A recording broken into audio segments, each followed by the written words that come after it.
बाबू अब जो करना है जल्दी करो, मुझे पैसे लेकर जल्दी घर पहुंचना है। संजय को उसकी मासूम बातों पर हंसी आ रही थी। उसने उसे पैसे दे दिए तो उसने पैसे रख लिए और संजय को पकड़कर बिस्तर पर ले गई और अपने कपड़े उतारने लगी। संजय ने उसका हाथ पकड़ा और कपड़े खोलने को मना किया। लड़की बोली, नहीं बाबू, कस्तूरी ऐसी लड़की नहीं है जो बिना काम के किसी से भी पैसे ले ले। मैं गरीब जरूर हूँ लेकिन भीख नहीं लूंगी। दिनेश शराब के नशे में चूर था। लड़खड़ाता हुआ कमरे के दरवाजे पर पहुंचकर उसे खटखटाने लगा। काफ़ी देर बाद लड़की ने दरवाज़ा खोला। उस लड़की ने दिनेश से कहा कि उसका दोस्त सो गया है, उसे उठा लो। नशे की हालत में चूर दिनेश उस लड़की की बात सुनने के बजाय पकड़कर उसे अंदर ले गया और दरवाज़ा बंद कर लिया। संजय दूर बरामदे में बैठा यह सब देख रहा था। दिनेश को भी कमरे में गए काफ़ी देर हो गई तो संजय ने दरवाज़ा खटखटाया। इस बार भी उसी लड़की ने दरवाज़ा खोला। वह अब परेशान दिख रही थी। उसने संजय की तरफ देखा और कहा, बाबू, ये लोग कुछ कर भी नहीं रहे हैं और मेरा पैसा भी नहीं दे रहे हैं। मुझे पैसे की ज़रूरत है और जल्दी घर भी जाना है। कहते हुए उस लड़की का गला बैठ सा गया। संजय ने लड़की को अंदर चलने को कहा और थोड़ी देर में उसे उसी होटल के दूसरे कमरे में ले गया। उसने जाते हुए देखा कि उमेश और दिनेश शराब में चूर बिस्तर पर पड़े थे। संजय ने दूसरे कमरे में उस लड़की को बैठने को कहा। लड़की घबराते हुए बैठ गई। वह थोड़ा जल्दी में लग रही थी। संजय ने उसे पास रखा पानी पीने को दिया, जिसे वह एक सांस में पी गई।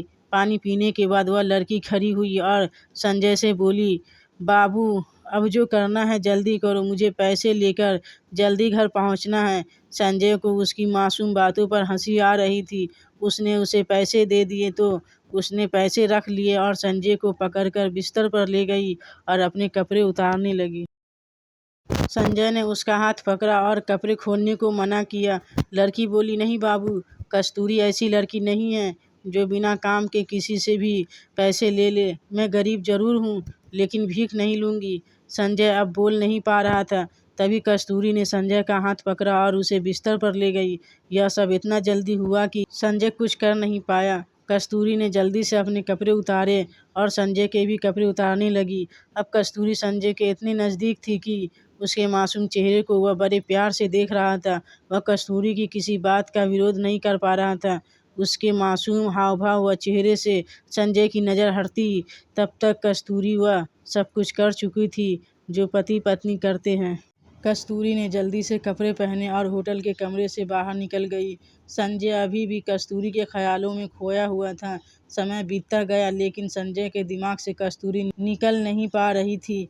एक दिन संजय बाजार में सामान खरीद रहा था। उसने देखा कि कस्तूरी भी उसके पास की ही एक दुकान से सामान खरीद रही थी। संजय उसको देखकर खुश हुआ। उसने कस्तूरी को आवाज़ दी तो कस्तूरी ने मुड़कर देखा और फिर दुकानदार से सामान लेने में जुट गई। संजय उसके पास पहुंचा। कस्तूरी ने संजय की तरफ कोई ध्यान नहीं दिया। कस्तूरी ने सामान खरीदा और दुकान से बाहर निकल गई। संजय उसे पीछे से आवाज़ देता रहा लेकिन उसने अनसुना कर दिया। कुछ दिन बाद संजय को कस्तूरी फिर दिखाई दी। उस दिन संजय ने कस्तूरी का हाथ पकड़ा और उसे भीड़ से दूर खींचकर ले गया और उससे उसकी पिछली बार की हरकत के बारे में पूछना चाहा तो संजय के पैरों की ज़मीन खिसक गई। उसने देखा कस्तूरी का चेहरा पीला पड़ चुका था और वह बहुत कमज़ोर हो गई थी। उसने अपनी फटी उंगली से अपना पेट छिपा रखा था, जो कुछ बाहर दिख रहा था। कस्तूरी वहां से जाने के लिए संजय से जोर आजमाइश कर रही थी। संजय ने किसी तरह उसे शांत किया और भीड़ से दूर एक चाय की दुकान पर बिठाया। संजय ने गौर से कस्तूरी के चेहरे की तरफ देखा तो उसका दिल बैठ गया। कस्तूरी सचमुच बहुत कमज़ोर थी। संजय ने कस्तूरी से उसकी इस हालत के बारे में पूछा तो पहले तो कुछ नहीं बोली, लेकिन संजय ने प्यार से उसके सिर पर हाथ फेरा तो वह रोने लगी। संजय कुछ समझ नहीं पा रहा था। कस्तूरी ने अपने आंसू पोंछे और बोली, बाबू, मेरी यह हालत उसी दिन से है जिस दिन आप और आपके दोस्त मुझे होटल में मिले थे। संजय ने उसकी तरफ सवालिया नज़रों से देखा तो वह फिर बोली, बाबू, मैं कोई धंधे वाली नहीं हूँ।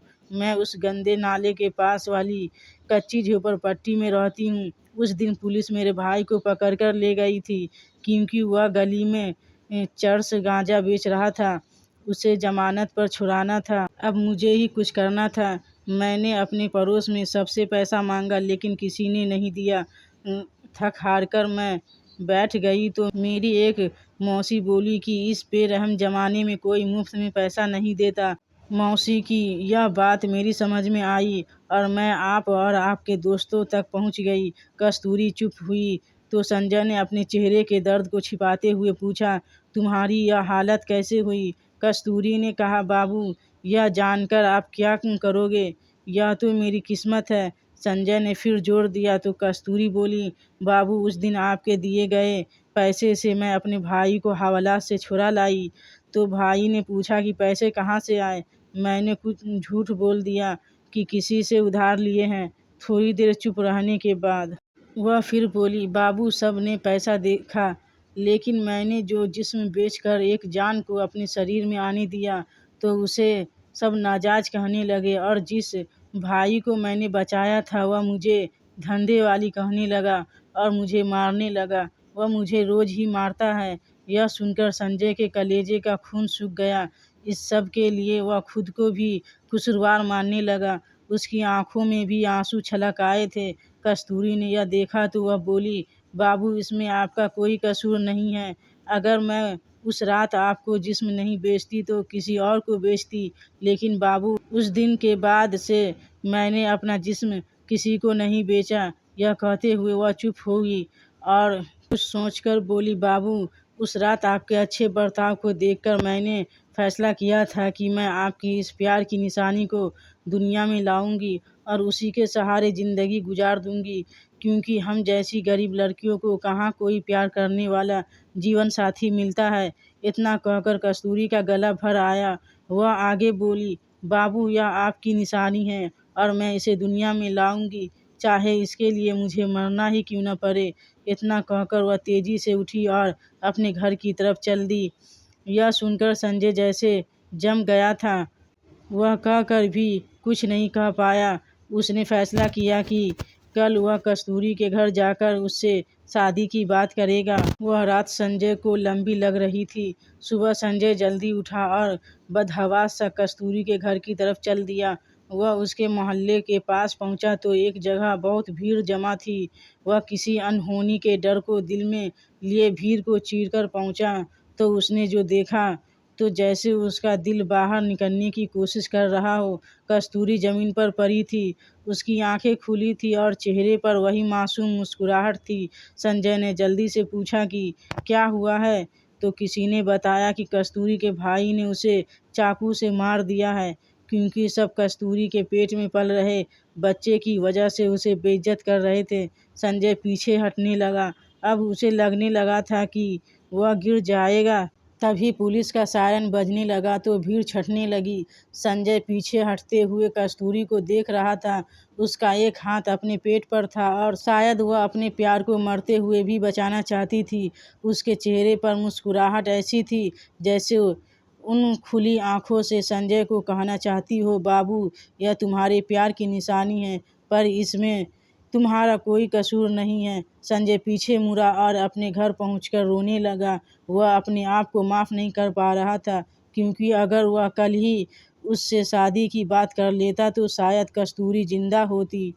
इस इश्क का मुझे ताउम्र मलाल रहेगा। क्यों हुआ था तुमसे, यही सवाल रहेगा।